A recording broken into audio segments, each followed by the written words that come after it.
New revelations have come out about the Obama administration's possible misuse of classified intelligence information as a weapon against political opponents. Here's CNN reporting. The Russians are coming! The Russians are coming! Yes, that's right. In the latest revelations, documents released by a whistleblower suggest that Obama's former National Security Advisor, Susan Rice, asked intelligence officers to unmask the names of Donald Trump's associates in surveillance documents. President Obama then ensured that those documents would be spread far and wide and leaked to the press in an unprecedented abuse of surveillance in the political sphere. Here's the report from NBC News.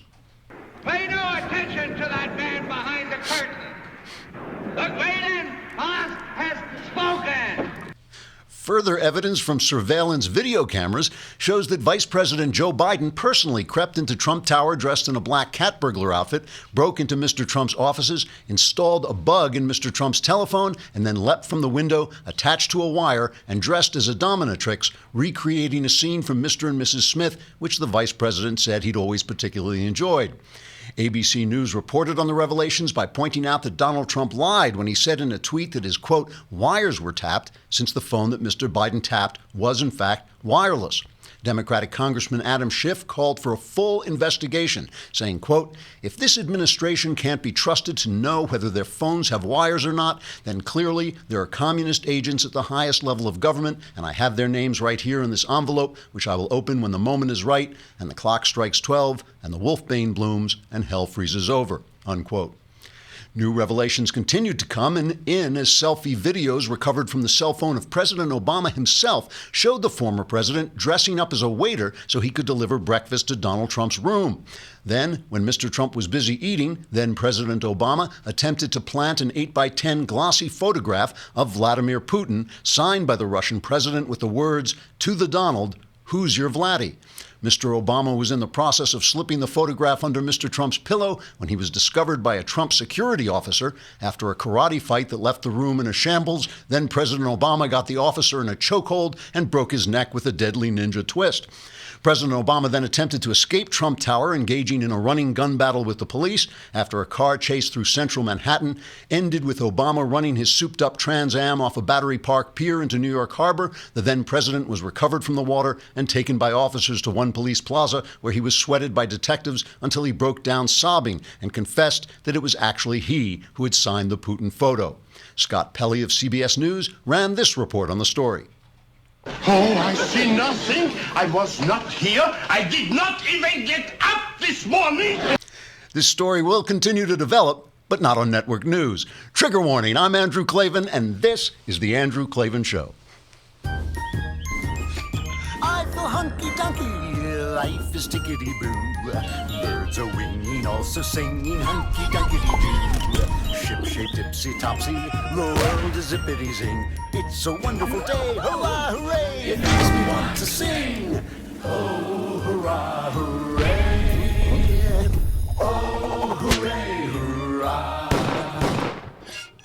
All right, this is it, the last day before my vacation, and the world spins into the darkness of a Klavanless week. And so much news today, so many things happening. The biggest news, I think, of all is that Lindsay Lohan seems to be converting to Islam, which should destroy two threats to world peace at once, I think. That's get rid of both Lindsay and Islam will be gone. In the meantime, you can, you know what it's like when you go out to a restaurant and suddenly you're polite and nice to your spouse and you're not just sitting there like looking at your phone and you're having wine, you're laughing, all that. I don't know what that's like either, but you could have that in your own home by bringing restaurant-level meals into your home with Blue Apron. Blue Apron, they call it home cooking, but it really is home cooking raised to the level of restaurant cooking. It will turn you into a restaurant-level chef because they send you these great ingredients all measured for you with very specific instructions, and you cook these meals that are just really, here's just some of the upcoming meals they have. Salmon piccata with orzo and broccoli, right? You were planning to make that anyway. No, you weren't. This is fresh, cool stuff, excellent ingredients, pork chops and miso butter with bok choy and marinated apple, vegetable chili and baked sweet potatoes with crispy tortilla strips, spicy shrimp coconut curry with cabbage and rice. It's really good stuff. It's so fresh, and you can choose it. It's very flexible. You can choose whatever menu you want. They give you this list. It's about $10 per person to turn your home into a restaurant. And You can check out this week's menu and get your first 3 meals free with free shipping by going to blueapron.com/Andrew. So I don't even know why I'm talking to you. They're sending you free food. You will love how good it feels and tastes to create incredible home-cooked meals with Blue Apron. So don't wait. It's blueapron.com/Andrew.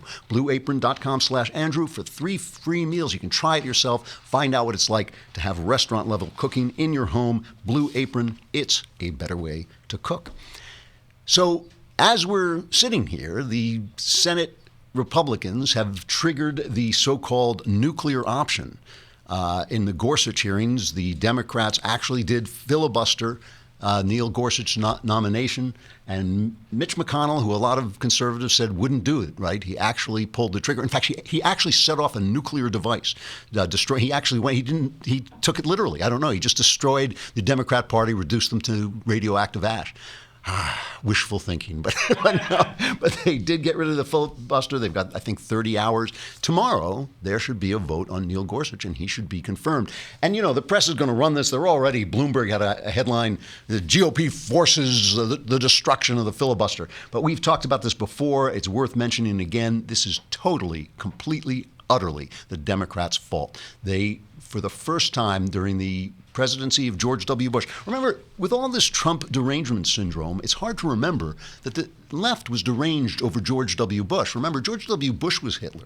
It was only when Trump got nominated that George W. Bush suddenly got elevated to left-wing sainthood. Oh, he was a decent man. Mitt Romney, he was a decent man. They were Hitler before Trump was Hitler. I mean, Trump is just filling the Hitler slot for those guys. And so this derangement stuff started with Bush. They suddenly started to block all his judges' appointments and to filibuster every judge appointment. And so when Obama took office, the Republicans said, well, we can do that too. Two can play at this game. And that was when Harry Reid said, no, we're going to get rid of this filibuster for everything but the Supreme Court. So it's all been Democrat aggression. The whole thing has been Democrat aggression.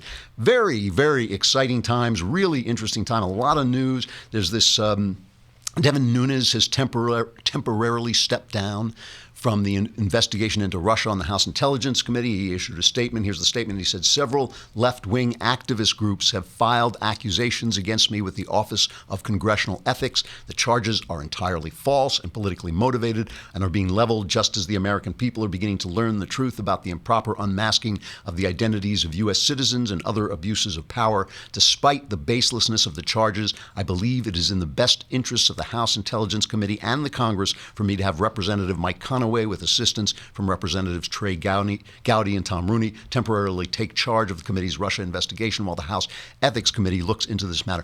I hate to give them any leeway. I hate to give the Democrats an inch. They fight dirty. They don't care what happens. They don't care about the truth. They have joined, we have watched the incredible cover-up in the media of this Susan Rice story. And I'm not even saying the Susan Rice story, is that she was breaking the law or anything like that. Just the absolutely lack of curiosity, the announcement that this story was just a distraction. Let's play a little bit. We have some of the network news coverage. Listen to this coverage. It's amazing.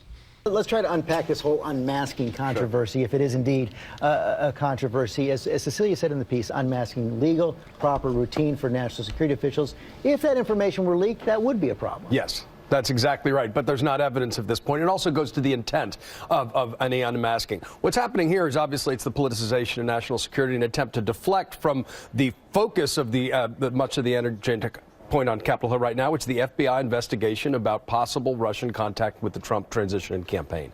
But this is being pumped up by partisan media as something at least equivalent to validate the president's claims. And so expect a lot more. Nothing to do with the president's claims about wiretapping. Nothing to do with wiretapping at all. But that distinction is without a difference to most hardcore partisans right now who are desperately trying to either defend the president or deflect away from the main investigation. The White House and Republican lawmakers dragging former President Obama's national security advisor into the conversation.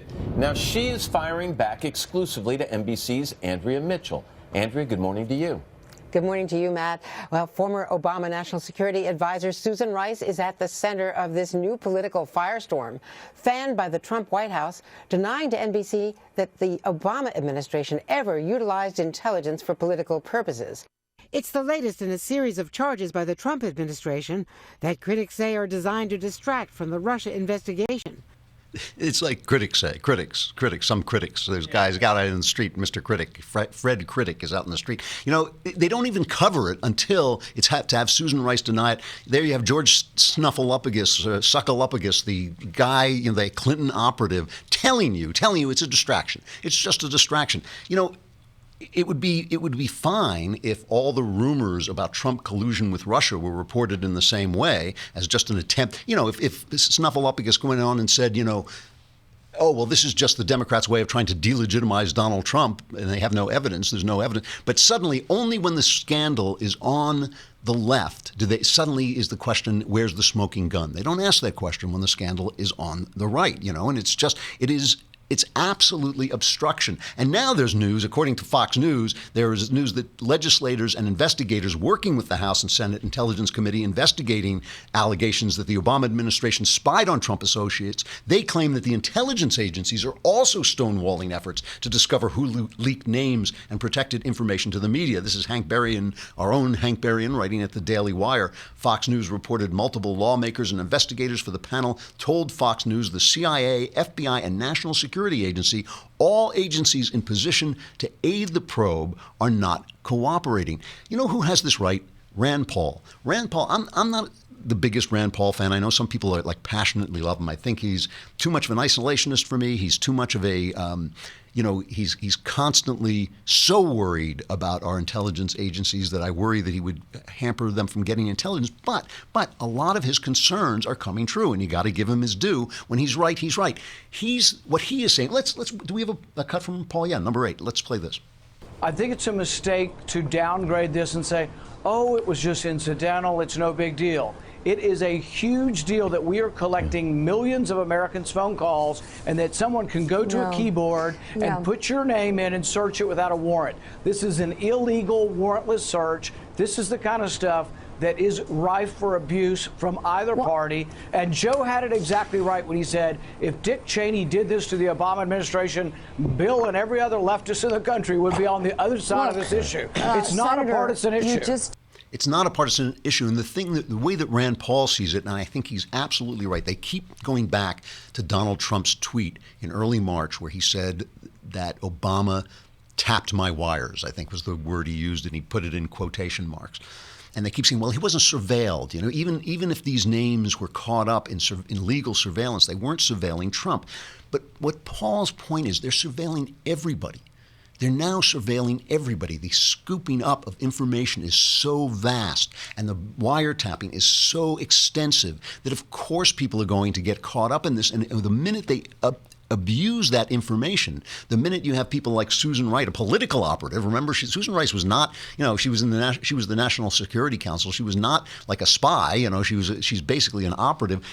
The minute you have them abusing that information, it is tacit surveillance. It is tantamount to surveillance. If you're surveilling everybody and you start to pick and choose who you're going to unmask and what you're going to leak to the press and who's going to, you know, who it's going to come out for. And frankly, if you just string together the New York Times stories, the New York Times that said they had information taken from wiretaps, their phrase, taken from wiretaps, and the New York Times story that the Obama administration had made sure that this information could now spread to 17 agencies with names unmasked throughout the intelligence and political sphere.